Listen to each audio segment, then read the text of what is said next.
የእግዚአብሔርን ቃል ሁላችሁም መጽሐፍ ቅዱስ የያዛችሁ አንደኛ ቆሮንቶስ ምዕራፍ 15 እናወጣለን። አንደኛ ቆሮንቶስ ምዕራፍ 15 ጌታ ይባርክህ። ስምህን ማን ነበር ያለ? ዓለሙ። እንኳን ደህና መጣ ብላችሁ አጨብጭቡለት። እግዚአብሔር ይባረክ።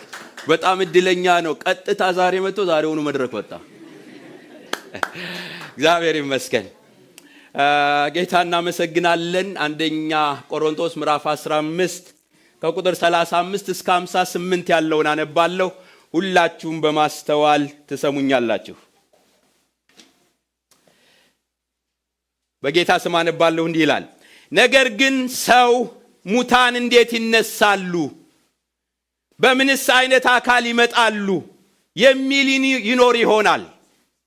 አንተ ሞኝ፣ አንተ የምትዘራው ካልሞተ ሕያው አይሆንም። የምትዘራውም ስንዴ ቢሆን ከሌላም አይነት ያንዱ ቢሆን ቅንጣት ብቻ ነው እንጂ የምትዘራው የሚሆነውን አካል አይደለም። እግዚአብሔር ግን እንደወደደ አካልን ይሰጠዋል። ከዘሮችም ለእያንዳንዱ የገዛ አካሉን ይሰጠዋል። ሥጋ ሁሉ አንድ አይደለም። የሰው ሥጋ አንድ ነው፣ የእንስሳም ሥጋ ሌላ ነው። የወፎችም ሥጋ ሌላ ነው፣ የአሳም ሥጋ ሌላ ነው። ደግሞ ሰማያዊ አካል አለ፣ ምድራዊም አካል አለ። ነገር ግን የሰማያዊ አካል ክብር ልዩ ነው፣ የምድራዊ አካል ክብር ልዩ ነው። የፀሐይ ክብር አንድ ነው፣ የጨረቃም ክብር ሌላ ነው። የከዋክብትም ክብር ሌላ ነው። በክብርም አንዱ ኮከብ ከሌላው ኮከብ ይለያልና። የሙታን ትንሣኤ ደግሞ እንዲሁ ነው። በመበስበስ ይዘራል፣ ባለመበስበስ ይነሳል። በውርደት ይዘራል፣ በክብር ይነሳል። በድካም ይዘራል፣ በኃይል ይነሳል። ፍጥረታዊ አካል ይዘራል፣ መንፈሳዊ አካል ይነሳል። ፍጥረታዊ አካል ካለ መንፈሳዊ አካል ደግሞ አለ። እንዲሁ ደግሞ ፊተኛው ሰው አዳም ሕያው ነፍስ ሆነ ተብሎ ተጽፏል። ኋለኛው አዳም ሕይወትን የሚሰጥ መንፈስ ሆነ። ነገር ግን አስቀድሞ ፍጥረታዊው ቀጥሎም መንፈሳዊ ነው እንጂ መንፈሳዊ መጀመሪያ አይደለም። የፊተኛው ሰው ከመሬት መሬታዊው ነው፣ ሁለተኛው ሰው ከሰማይ ነው። መሬታዊው እንደሆነ መሬታውያን የሆኑት ደግሞ እንዲሁ ናቸው። ሰማያዊውም የሆነ ሰማያውያን የሆኑት ደግሞ እንዲሁ ናቸው። የዛንም የመሬታዊውን መልክ እንደለበስን ሰማያዊውን መልክ ደግሞ እንለብሳለን። ነገር ግን ወንድሞች ወይ ይህንን እላለሁ፣ ሥጋና ደም የእግዚአብሔር መንግሥት ሊወርሱ አይችሉም። የሚበሰብሰው የማይበሰብሰውን አይወርስም።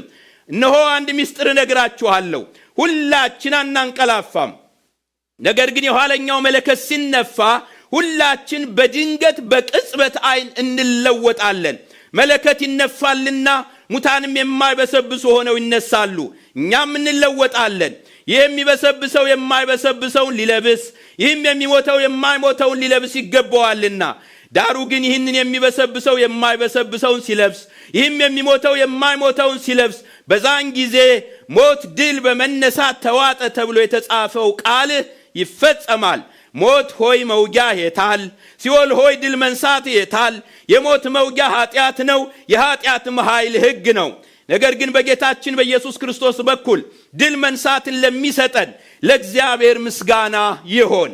ስለዚህ የተወደዳችሁ ወንድሞች ሆይ ድካማችሁ በጌታ ከንቱ እንዳይሆን አውቃችኋልና የምትደላደሉ የማትነቃነቁም የጌታም ሥራ ሁል ጊዜ የሚበዛላችሁ ሁኑ። እንጸልያለን። ጌታ ቃሉን እንዲባርክልን እንጸልያለን። ሃሌሉያ። እንወድሃለን ጌታ ኢየሱስ፣ እንወድሃለን ጌታ ኢየሱስ። የመኖራችን ትርጉም ጌታ ሆይ እናመሰግንሃለን። ሰው የመሆናችን ትርጉም ተስፋ እንዲኖረን ያደረክ፣ ዘላለምን ያሳየህን፣ አይናችንን ያበራህልን፣ ከዚህ ምድር ባሻገር ያለውን የዘላለም ሕይወት ቦግ አድርገህ ያሳየህን፣ አይናችንን የከፈትክልን፣ ጨለማችንን ያበራህልን፣ ቅርፊቱን ከአይናችን ያስወገድክልን፣ የዲያብሎስን ጨለማ የገፈፍክልን። ክብር ለስምህ ይሆን፣ ክብር ለስምህ ይሆን። ዘላለምን አይን የሚያዩ አይኖች የተባረኩ ይሆኑ፣ ተስፋቸውን የሚያዩ አይኖች የተባረኩ ይሆኑ፣ ትንሣኤ የገባቸው የተባረኩ ይሆኑ። ጌታ ሆይ ዛሬ ደግሞ ቃልህን ገልጠናል። በፊትህም ደግሞ እንቀመጥና እንሰማሃለን። ተናገረን፣ ለልባችንም ደግሞ ድረስ። በልባችንም ውስጥ ደግሞ ጻፍልን። ክብር በሰማይ ክብር በምድር ላንተ ይሁን። ማንኛውም የጠላት የዲያብሎስ አሰራር በውስጥና በውጭ በቅርብና በሩቅ በአየርና በምድር የሚርመሰመስ እና የሚበር የክፋት ኃይል ጉልበቱ ለዘላለም የተሰበረ ይሆን። ስራው ሁሉ የፈረሰ ይሆን። እንቅስቃሴው የታሰረ ይሆን። ሰላም በኢየሱስ ስም ለሕዝብ ይሆን። ስለሰማህን ክብር ላንተ ይሁን በኢየሱስ በጌታችን ስም አሜን። ጌታ ይባርካችሁ። እንቀመጣለን። ባለፉት 2 ሳምንታት ይሄንን ክፍል መሰረት አድርገን አንደኛ ቆሮንቶስ በአንድ ርዕስ ላይ እየተነጋገርን እንደነበርን ታስታውሳላችሁ። የትንሣኤ ወንጌል እኔና እናንተ የምንሰብከው የተቀበልነው የዳንበት ወንጌል ማዕከሉ ትንሣኤ ነው ብለን ተነጋገርን። ማዕከሉ ትንሣኤ ነው። ትንሣኤ የሌለበት ወንጌል የክርስቶስ ወንጌል አይደለም፣ የሚያድንም ወንጌል አይደለም። ስለዚህ የወንጌል ማዕከሉ ትንሣኤ ነው አልን። እሱን ብቻ አይደለም ደግሞ እኔና እናንተ ትንሣኤ ካለ ያው ሞት ስላለ ኢየሱስ ክርስቶስ ሞቶ ነው ትንሣኤን ያወጀው። ስለዚህ መከራው ሞቱን ለኔና ለናንተ የከፈለውን ዋጋ ኢየሱስ ክርስቶስ በትንሣኤ ድል አድርጎ እኔንና እናንተን በምጡ ወለደን። ክብር ለጌታ ለኢየሱስ ይሁን። በሁለተኛ ደረጃ ያየነው የትንሣኤውን ወንጌል ስንነጋገር የትንሣኤ ድልና በረከት ደግሞ ለኔና ለናንተ የተሰጠ የትንሣኤ ድልና በረከት አለ። ባለፈው ሳምንት ይሄንን የትንሣኤውን ድልና በረከት ከቁጥር 20 ጀምሮ እስከ ቁጥር 34 ወንጌል የትንሣኤ ማዕከሉ ትንሣኤ ነው ያልነውን ደግሞ ከቁጥር 1 እስከ ቁጥር 19 ዛሬ ደግሞ በሶስተኛ ደረጃ የምናየው በአሁን ባነበብሁላችሁ ክፍል ላይ የትንሣኤ አካል ክብር የትንሣኤ አካል ክብር አለ። ይሄ የትንሣኤው አካል ልዩ የሆነ ክብር አለው። አሁን ባነበብኩላችሁ ክፍል ላይ እሱን ነው የምታዩት። የትንሣኤ አካል የተለየ ክብር አለው። አንዳንዴ ኢማጂን ልናደርገው የማንችል አሁን በዚህ ሥጋ ውስጥ ሆነ ሊገባን የማይችል የሚገርም ክብር አለ። በትንሣኤው ውስጥ የሚገለጥ ክብር አለ እና ዛሬ እሱን ነው የምንነጋገረው። የትንሣኤው አካል ክብር 2 ሐሳቦች በየውስጣቸው የተለያዩ ሰብ ፖይንቶችን እያነሳን የምንነጋገር። የመጀመሪያው የትንሣኤው አካል ክብር ልዩ ነው፣ በጣም ልዩ ነው። ከቁጥር 35 ከ49 የምታገኙት እሱ ነው። ዛሬ እኔና እናንተ የለበስነው አካል አለ። ይሄ አካል አለ። አሁን የምትዳስሱት አካል አለ። የዚህ አካል በትንሣኤ ውስጥ ልዩ ክብር አለው። በትንሣኤ ውስጥ የሚገለጥ አሁን እንኳን እንዳልኳችሁ ምን ሊመስል እንደሚችል መገመት የሚያስቸግረን እግዚአብሔር አይናችንን ካላበራ በስተቀር የሚገርም ክብር አለ። ከቁጥር 35 እስከ ቁጥር 49 ላይ እንዲህ ብሎ ነው። ቁጥር 35 ላይ እንዲህ ይጠይቃል። ነገር ግን ሰው ሙታን እንዴት ይነሳሉ? በምንስ አይነት አካል ይመጣሉ? የሚል ይኖር ይሆናል ይላል። ራሱ በጥያቄ ነው የሚጀምረው እና ሙታንስ እንዴት ይነሳሉ? በምንስ አይነት አካል ይመጣሉ? የሚል ይኖር ይሆናል። ይኖራል። ምን አይነት አካል ነው የሚሆነው? ምን አይነት ትንሣኤ ነው የሚሆነው? በምን መልክ ነው የሚነሱት? እኛስ በምን መልክ? አንዳንዶች የማያምኑት ናቸው ለትችቴን ጥያቄ የሚጠይቁት። አንዳንዶች የሚያምኑትም እንኳን የሚሆነው ሙሉ ፒክቸሩ ስለማይገባቸው በምን ትንሣኤ አካል ይሆን የሚነሱት የሚሉ ይኖሩ ይሆናል ይልና ከዛ ሲቀጥል እዚህ ቁጥር 35 ላይ አንድ ቃል ብሎ ሲናገር ታዩታላችሁ። ቁጥር 35 ላይ ልክ ይሄን ጥያቄ ከጠየቀ በኋላ አንተ ሞኝ ብሎ ነው የሚጀምረው። አንተ ምን ሞኝ፣ አንተ ሞኝ ብሎ ይጀምራል። ይሄን ጥያቄ መጠየቅህ ራሱ አንተ ሞኝ እንዲህ አይነት አመለካከት መኖሩ አንተ ሞኝ። የሚገርም እኮ ክብር አለበት። እንዴት እንዲህ ብለህ ትጠይቃለህ አንተ ሞኝ ይልና የመጀመሪያው ነገር እዚህ ጋር የሚናገረው እስኪ የተፈጥሮን ምሳሌነት ተመልከት ይለዋል። የተፈጥሮን ምሳሌ ተመልከቱ። ከቁጥር 36 እስከ ቁጥር 41 ላይ እንደዚህ ነው የሚለው። የተፈጥሮን ምሳሌ እስኪ ተመልከቱ። ስለ ትንሣኤ ከሱ የምትማሩት ነገር ስላለ ተመልከቱ የተፈጥሮን ምሳሌ። ላንብብላችሁ። የተፈጥሮ ምሳሌ ይኸውላችሁ እንዲህ ነው የሚለው ከቁጥር 36 እስከ 41 ላይ ከ36 እስከ 41 ላይ ይኸውላችሁ እንዲህ ነው የሚለው። አንተ ሞኝ፣ አንተ የምትዘራው ካልሞተ ሕያው አይሆንም ይልና የምትዘራው ስንዴ ቢሆንም ከሌላው አይነት ያንዱ ቢሆን ቅንጣት ብቻ ነው እንጂ የምትዘራው የሚሆነውን አካል አይደለም። እግዚአብሔር ግን እንደወደደ አካልን ይሰጠዋል፣ ከዘሮችም ለእያንዳንዱ የገዛ አካሉን ይሰጠዋል። እስካሁን ለምሳሌ ስንዴ ትዘሩና የምን አካል ለብሶ ነው የሚነሳው? ምን ካለ በኋላ? ከሞተና ከበሰበሰ እና ይታያል እንዴ? እስኪ ስንዴ ዘርተህ በቆሎ ለብሶ ሲነሳ አይተታውቃለህ ወይ? የለም። ግን ስንዴው ስንዴ በጣም የሚያምር ስንዴ፣ በጣም እሸት የሆነ ስንዴ፣ በጣም ከዛ በኋላ የሚጎመራ ስንዴ፣ ከዛ በኋላ ብዙ የሚሆን ስንዴ ሆኖ ከመውጣቱ በፊት ግን ይሞትና ይበሰብሳል። አይተሃል? እሱም ይለዋል። ስጋ ሁሉ አንድ አይደለም። የሰው ስጋ አንድ ነው፣ የእንስሳም ስጋ ሌላ ነው፣ የወፎችም ስጋ ሌላ ነው፣ የአሳም ስጋ ሌላ ነው። ደግሞስ የስጋ አይነት ልዩ እንደሆነ አታውቅም እንዴ ነው የሚለው። ደግሞ አሁንም በተፈጥሮ የሰው ስጋ የተለየ ነው፣ የአሳ ስጋ የተለየ ነው። ግን አንዱ አንዱን ሲወልድ አንዱ አንዱን ሲያባዛ አይተዋል ወይ ብሎ ከተፈጥሮ እንድንማር የፈለገው ነገር እንዳለ ይነግረዋል። ዝም ብሎ ከእንስሳት ይለዋል፣ ከእጽዋት ይለዋል። ከዛ ደግሞ ቁጥር 40 ላይ ሰማያዊ አካል አለ፣ ምድራዊ አካልም አለ። ኦኬ አሁን ሊመጣ ነው ወደ ፖይንቱ። ይገባሃል? አሁን የሰው ስጋ አለ፣ የሌሎች ስጋ አለ፣ የእንስሳት ስጋ አለ፣ የዘሮችን አይነት አበቃቀልና ሟሟት ከዛ እንደገና መብቀል ያሳየው። ከዛ በኋላ ሰማያዊ አካል አለ፣ ምድራዊ አካል አለ። የሰማያዊ አካል ክብር ልዩ ነው፣ የምድራዊ አካል ክብር ልዩ ነው። እንደው እስኪ አሁን ልንገራችሁ። እኔ እዚህ ጋር ቆሜያለሁ። ያው ሁሌ ጥሩ ያው ምሳሌ ቢሆን ብዬ ነው። ትራምፕ እዚህ ጋር መተው ቢቆሙ ያላቸው ክብርና እኔ ያለ ክብር መንፈሳዊ አታርጉት። ጀስት በባለስልጣንነታቸው እሳቸውም ሰው ናቸው፣ እኔም ሰው ነኝ። አጀባችን እኩል ነው?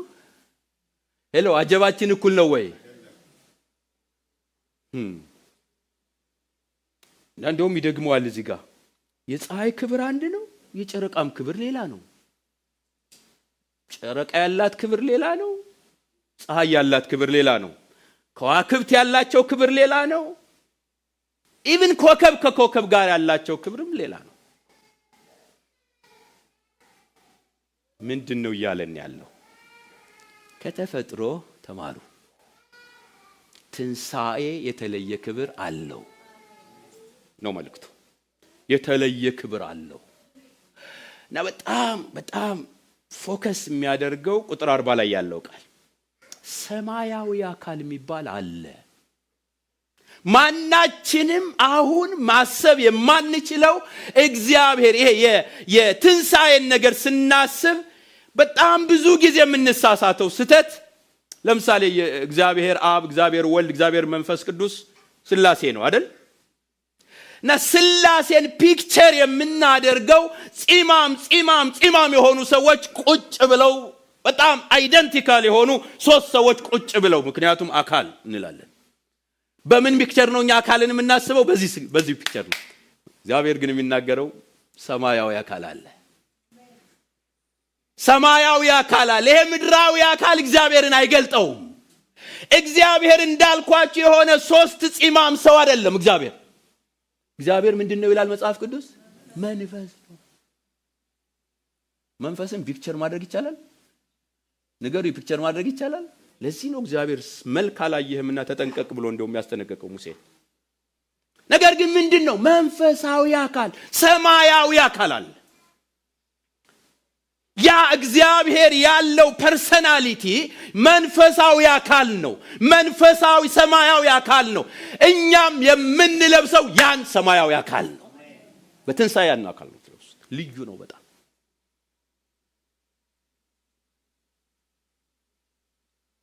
ይሄንን መንፈሳዊ አካል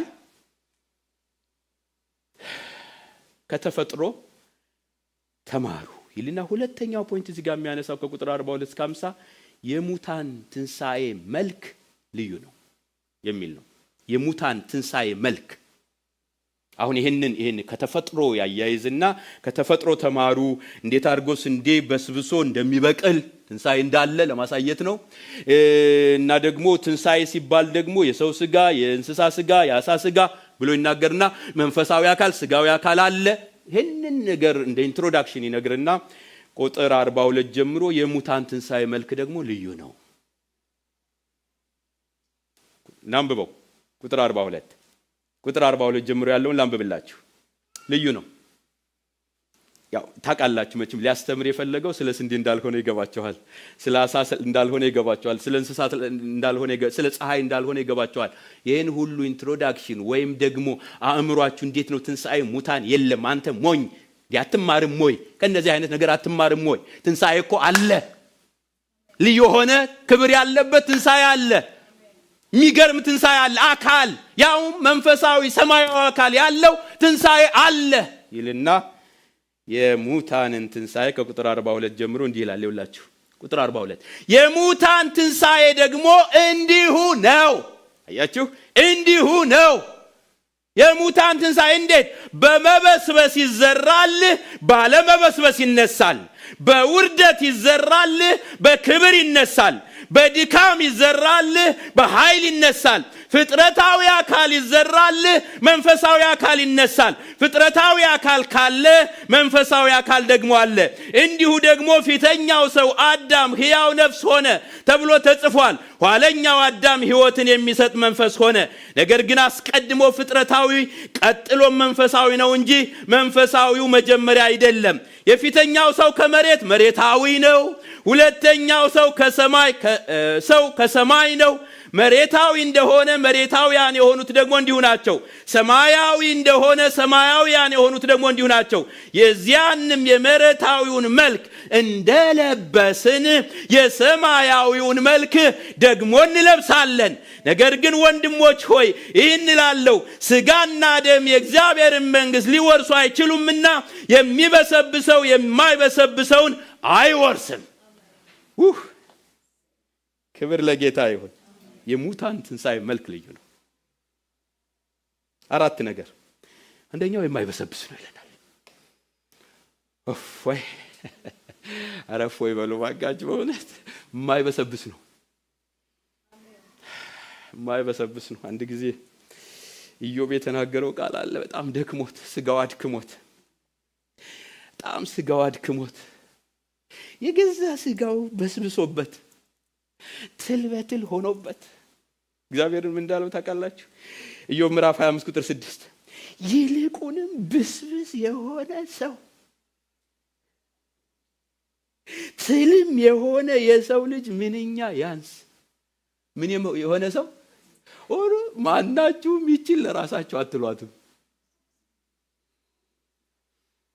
በዓለም ብንሆን ኑሮ ሌላውን ነው ይሄን የምንለው። ምን የሆነ ሰው እዚህ እንኳን ለማለት የእግዚአብሔር ቃል እኮ ነው ማነበላችሁ። ይኸውላችሁ ይሄ በጣም የሚያማምረው ማንነት ይበሰብሳል። ያው ደግሞ ሲበሰብስ ቶሎውኑ ቦታውን ካልያዘ በጣም አስቸጋሪ ነው። ቶሎ ቦታውን ካልያዘ እና ምን አለ? ብስብስ የሆነ ሰው ራሱን ነው የሚለው። ብስብስነቱ ገብቶታል። የሙታን ትንሣኤ መልክ ግን እንዲህ አይደለም። የማይበሰብሱ ሆነው ይነሳሉ። በጣም ታምራላችሁ፣ ግን አያዛልቅም። አንድ ቀን ይበሰብሳል፣ ግን የማይበሰብስ የትንሣኤ አካል አለ። በጣም እንዲህ እኮ ነው የሚላቸው። የሙታን ትንሣኤ ደግሞ እንዲሁ ነው። በመበስበስ ይዘራል፣ ባለመበስበስ ይነሳል።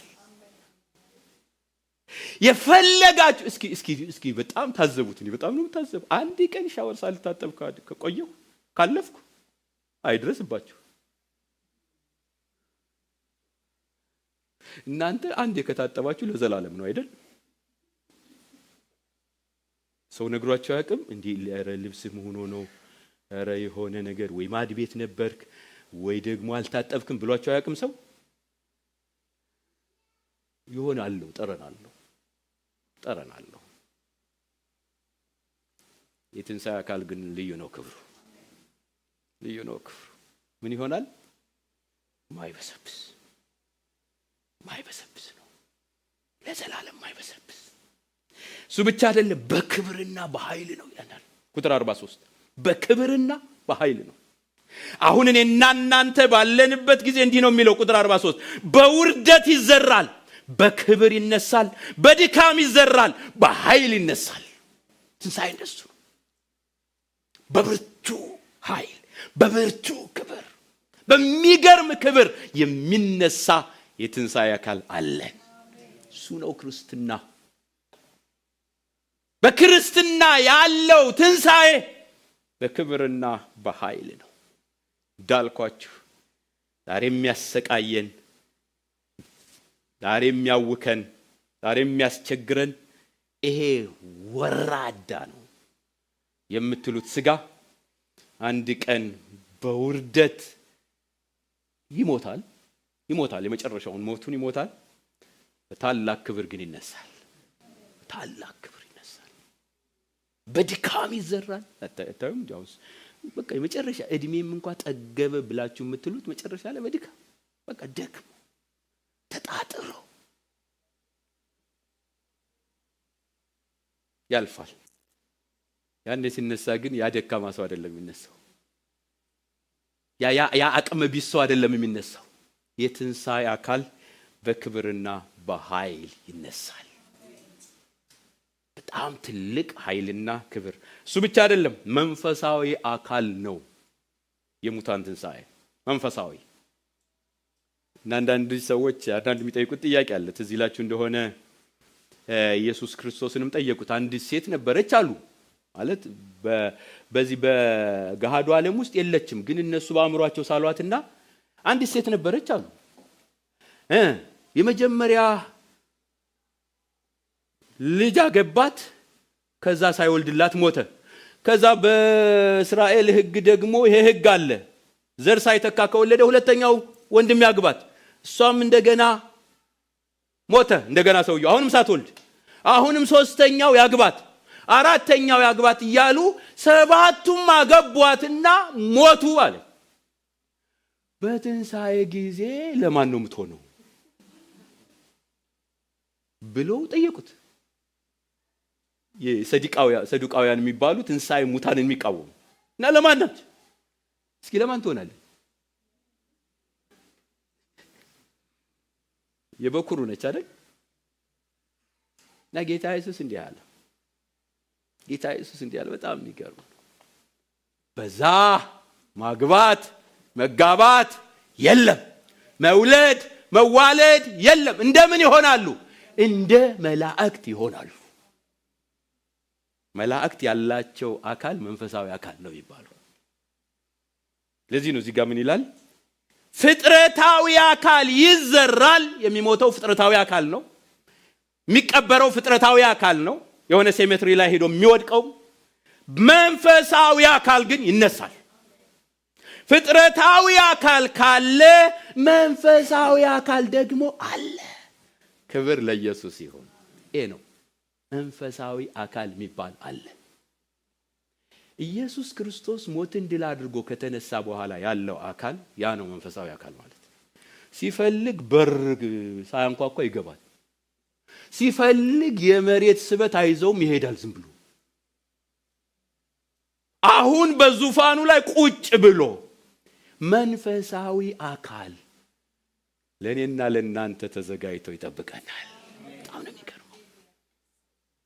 ልዩ ክብር ያለበት መንፈሳዊ አካል። አንዳንድ ሰዎች ሞቼ ነበር ብለው ከሞት ተመልሰው መተው ሲመሰክሩ በጣም በተደጋጋሚ አንድ አይነት ነገር የሚናገሩት ነገር አለ። በጣም አንድ አይነት ነገር። ከዚህ አካላቸው ወጥተው ሲሄዱ ተመልሳችሁ ሂዱ ተብለው ወደዚህ ሲመጡ እንዴት እንደሚያስጠላቸው በቃ በጣም በተደጋጋሚ የሰማሁት ምስክርነት አንድ አይነት የሆነብኝ በጣም እዛ ውስጥ ለመግባት የሆነ በቃ ይሄ ትራሽ ባግ ቆሻሻ ውስጥ እንደመግባት። ሃሌሉያ! ክብር አለ ነው የምላችሁ። በጣም ክብር አለ። ክብር አለ። እኛ ልባችን ያ ቢገባው ኑሮ እዚህ ከመሬት ላይ ተጣብቆ አይኖርም ነበር። ናፍቆታችን ሌላ ነበር። ጉጉታችን በጣም አልፈልግም፣ አልሄድም። እንዴት የሚያስጠላ ነገር ነው።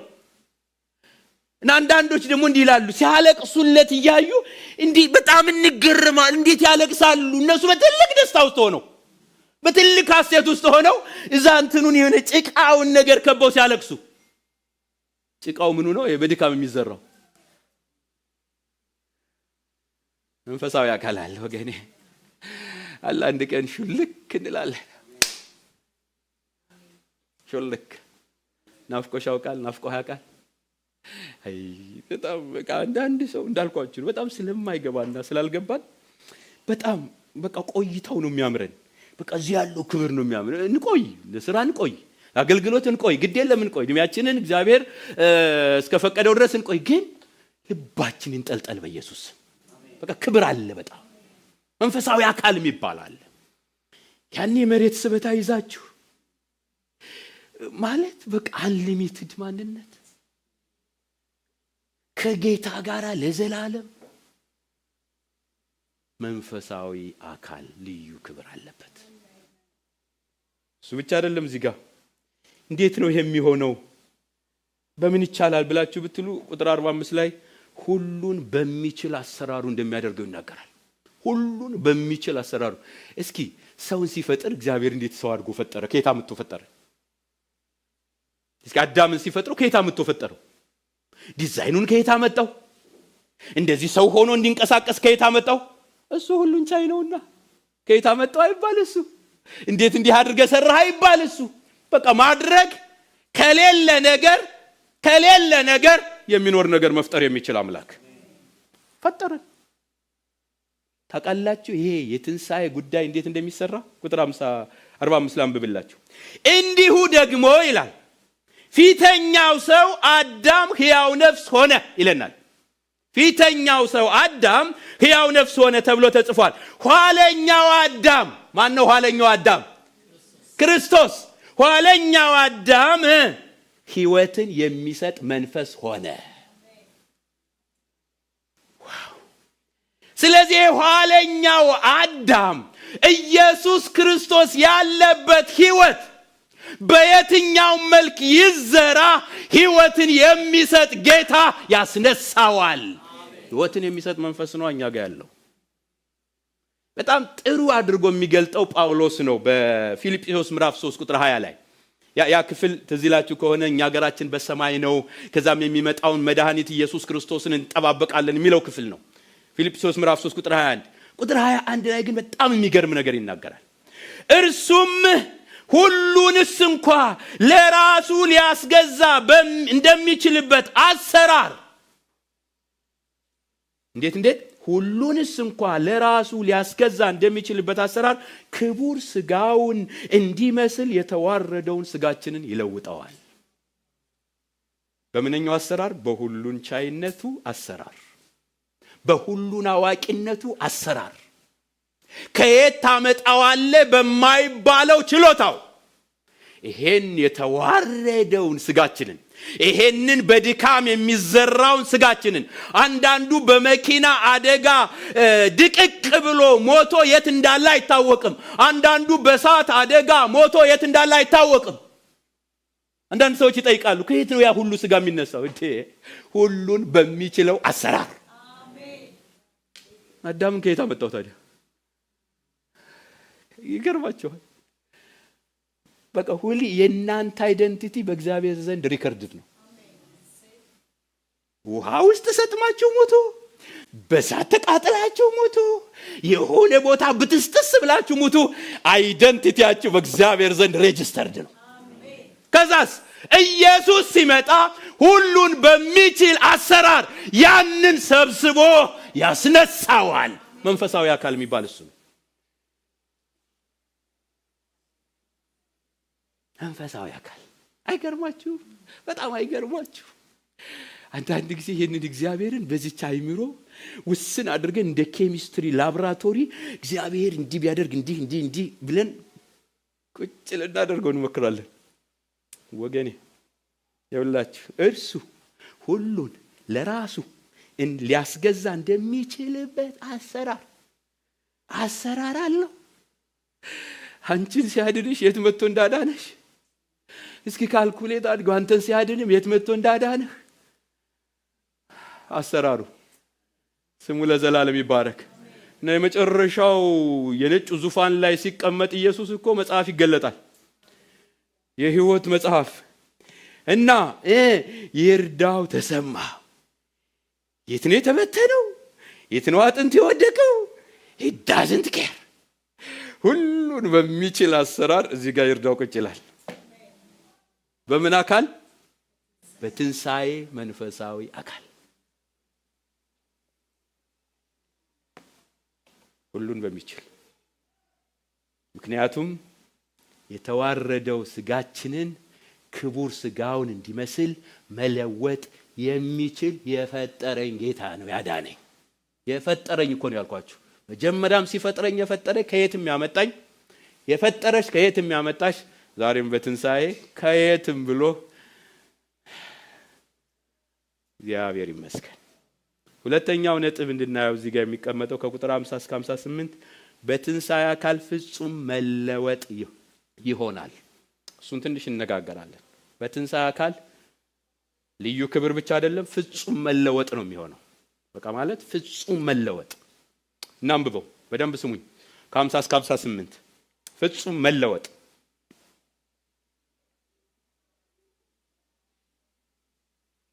ነገር ግን ወንድሞች ሆይ ከ51 አይሚን እነሆ አንድ ምስጢር እነግራችኋለሁ፣ ሁላችን አናንቀላፋም፣ ነገር ግን የኋለኛው መለከት ሲነፋ ሁላችን በድንገት በቅጽበት ዓይን እንለወጣለን።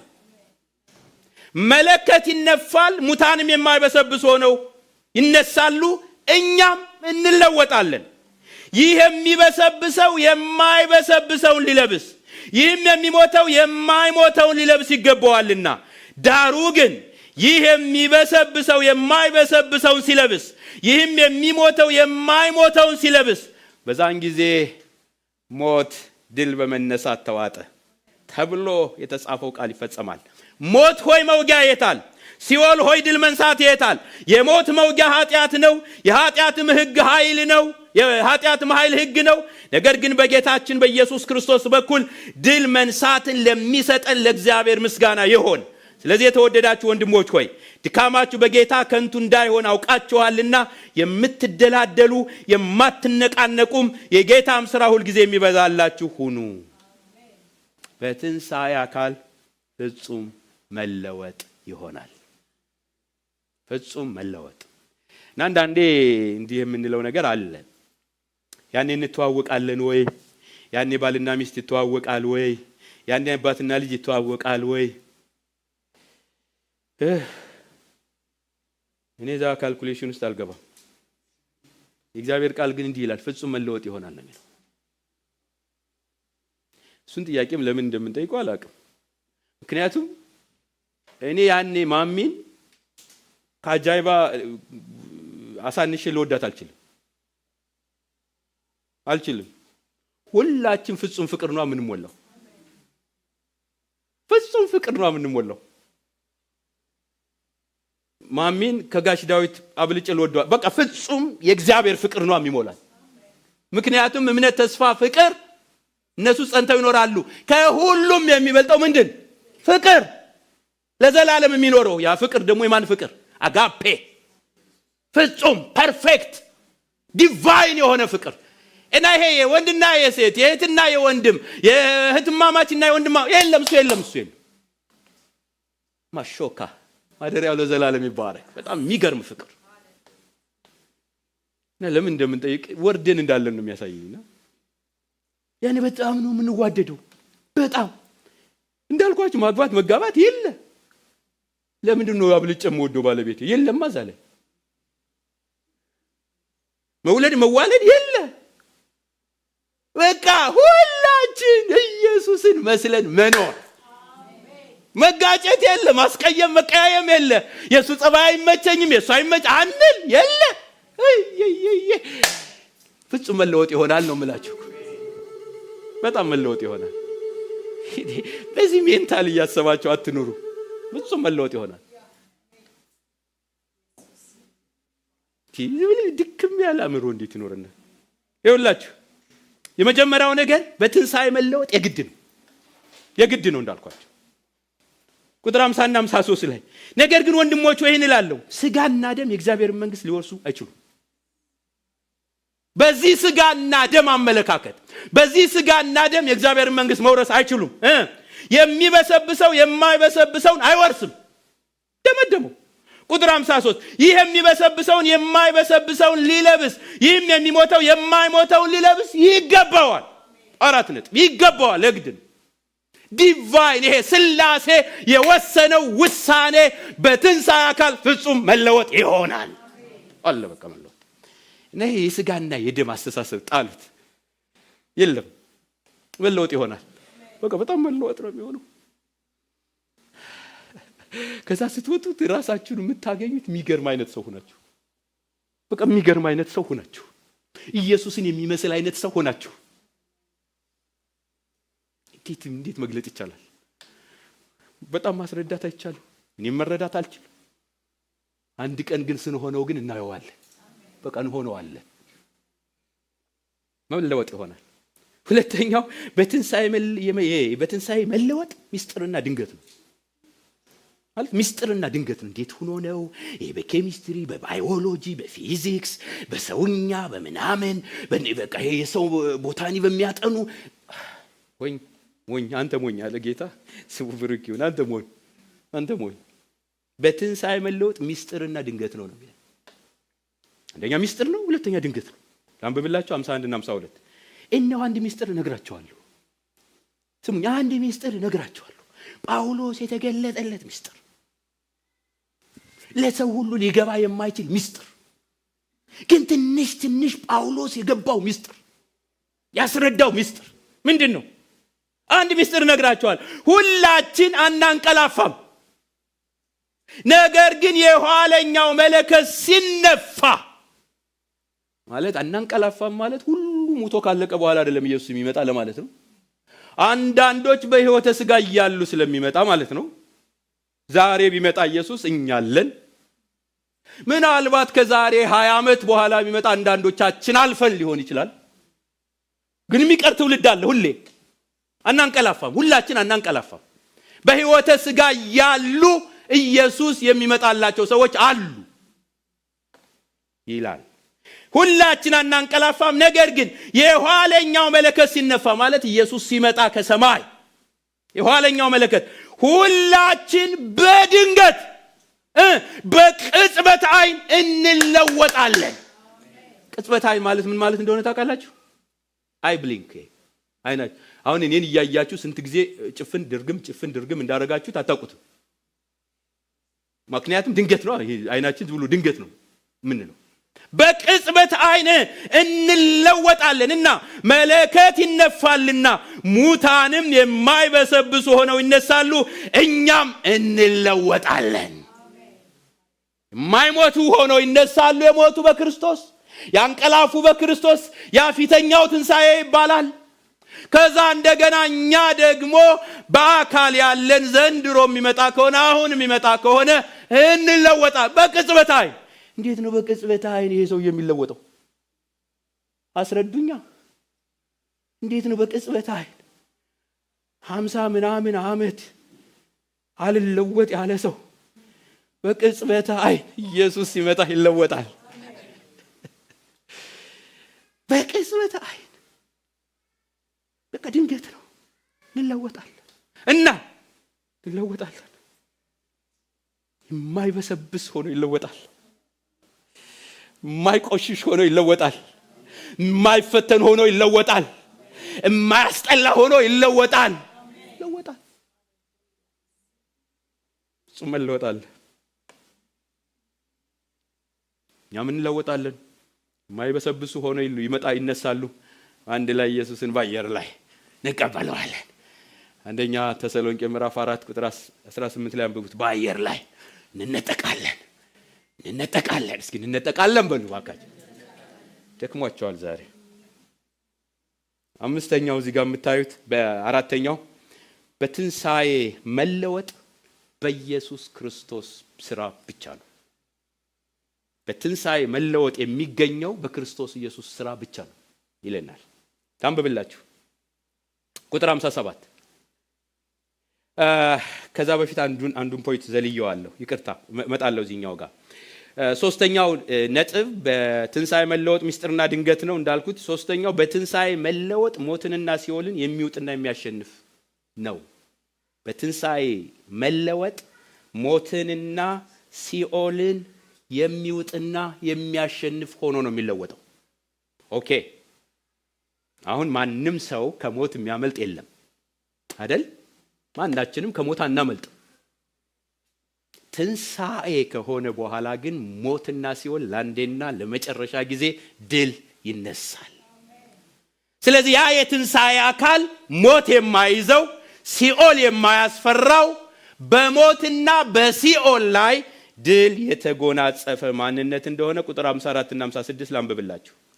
ዳሩ ግን ይህ የሚበሰብሰው የማይበሰብሰውን ሲለብስ፣ ይህም የሚሞተው የማይሞተውን ሲለብስ በዛን ጊዜ ሞት ድል በመነሳት ተዋጠ ተብሎ የተጻፈው ቃል ይፈጸማል። ሞት ሆይ መውጊያ የታል? ሲኦል ሆይ ድል መንሳት የታል? የሞት መውጊያ ኃጢአት ነው፣ የኃጢአትም ኃይል ሕግ ነው። እና ያን ጊዜ ላንሞት ለዘላለም ልንኖር በትንሣኤ አካል እንነሳለን። ከዛ በኋላ ሞት የሚባል ነገር የለም። ሞት ድል በመንሳት ምን አለ? ተዋጠ። እና ይሄ ትንሣኤ አካል፣ ይሄ በትንሣኤ ውስጥ ያለው መለወጥ ሞትንና ሲኦልን ድል በማድረግ ነው። አራተኛው እንዳልኳችሁ በትንሣኤ መለወጥ በኢየሱስ ክርስቶስ በኩል ብቻ ነው። ቁጥር 57 ነገር ግን በጌታችን በኢየሱስ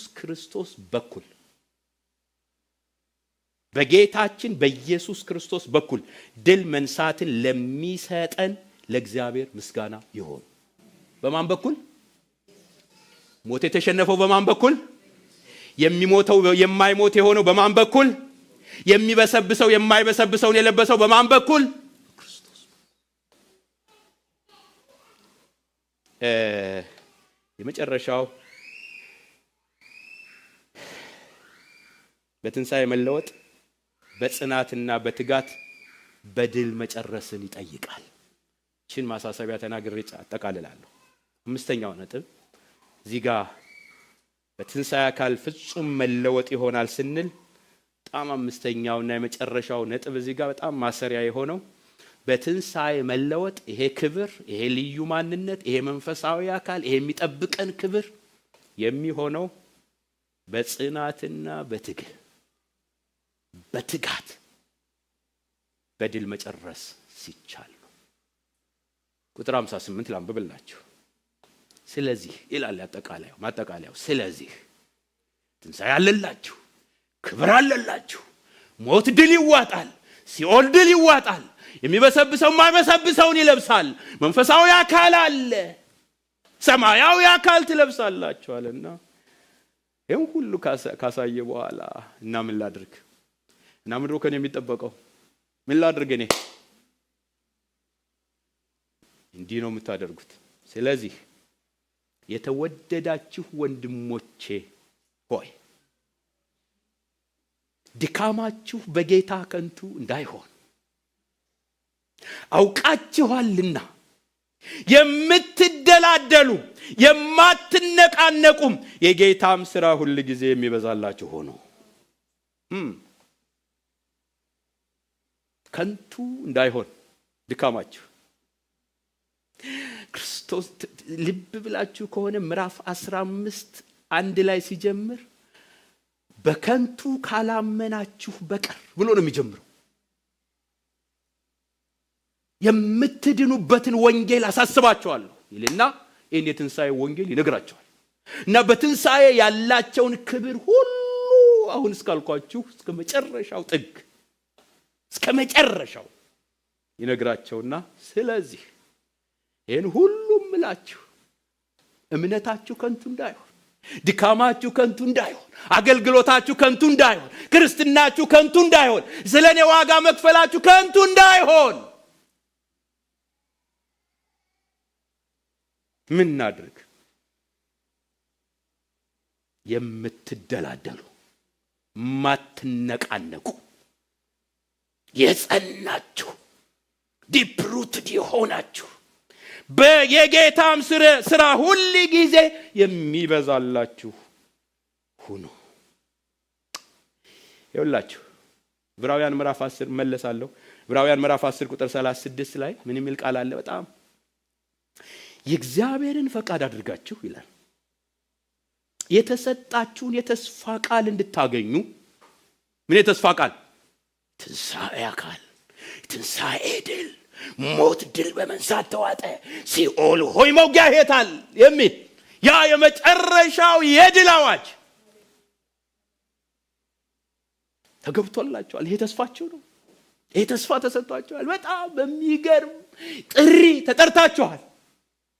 እናስ የእግዚአብሔርን ፈቃድ አድርጋችሁ የተሰጣችሁን የተስፋ ቃል እንድታገኙ መጽናት ያስፈልጋችኋል።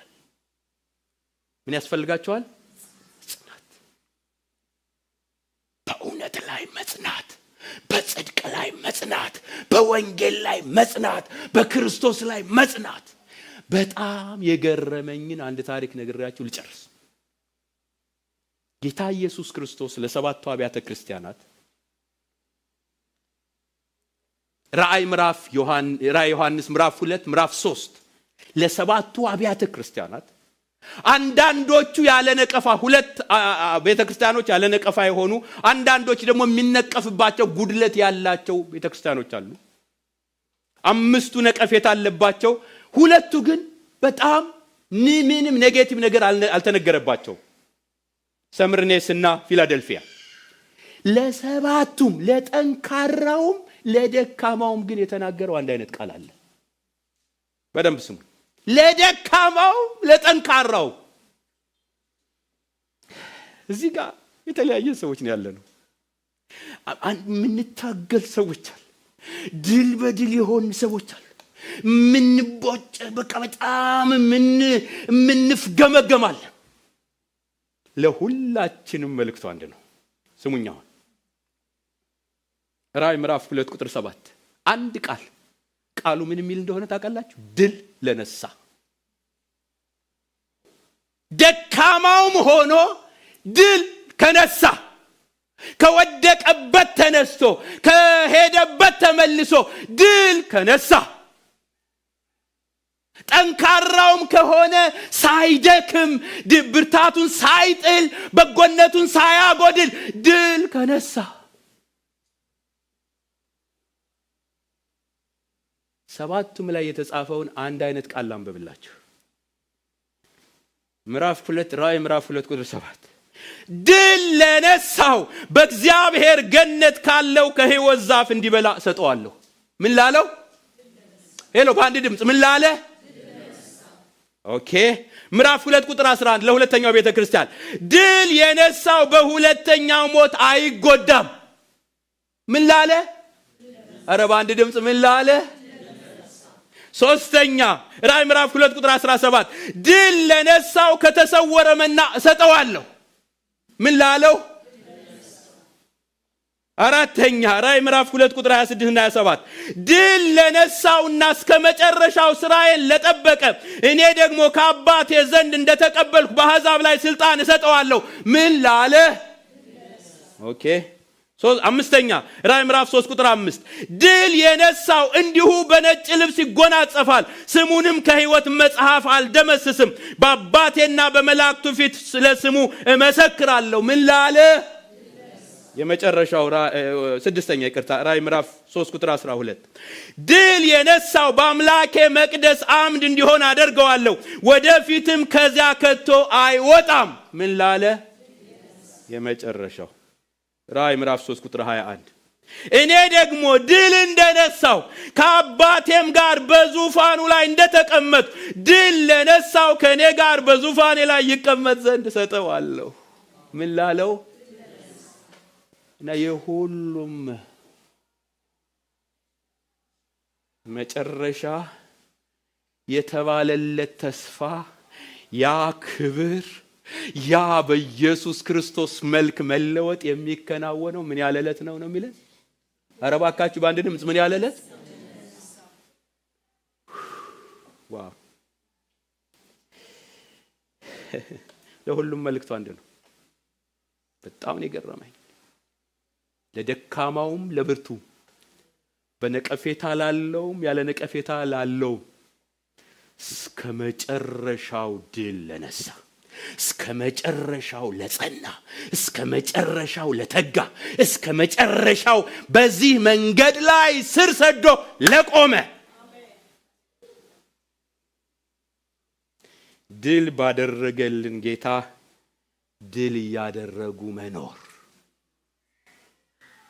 ሞትን ድል አድርጎልናል ኢየሱስ። ሰይጣንን ድል አድርጎልናል ኢየሱስ። ስጋንና ስራውን ድል አድርጎልናል ኢየሱስ። ድል ባደረገልን ጌታ ድል ያደረጉ መኖር ከኔና ከናንተ ይጠበቃል። እና እግዚአብሔርን እንዲህ ብዬ ላጠቃለሁ። እግዚአብሔር ሁላችንንም በጽናት በትጋት ተቀበልነውን ሕይወትና አገልግሎት ፈጽመን ያንን የከበረ የትንሣኤ አካልና ክብር እንድንጎናጸፍ ይርዳን። ድል ዛሬ ያለንበት ሕይወት ምንም ሊሆን ይችላል። የወደቀ ይነሳል፣ የሳተ ይመለሳል፣ የደከመ ይበረታል። በዚህ መንገድ ለፊላደልፊያ ምንም ነቀፌታ ለሌለባት እንደተናገረ ለሎዶቅያ ለብ ብለሽ አስቸግረሽኛል ላላት፣ ካፌ ልተፋሽ ነው ላላት፣ አሁንም መልእክቱ እንደሱ ነው። ድል ከነሳሽ ግን በቀኝ ትቀመጫለሽ። በየትኛው መንፈሳዊ ሌቭል ላይ ሆኖ የትንሣኤ አካል ክብር ተዘጋጅቶ እየጠበቀ ነው። ተዘጋጅቶ እየጠበቀሽ ነው። ያ የሚሰጠው ግን እስከ መጨረሻው ጥርሱን ነክሶ ድል ለነሳው። እንጸልያለን።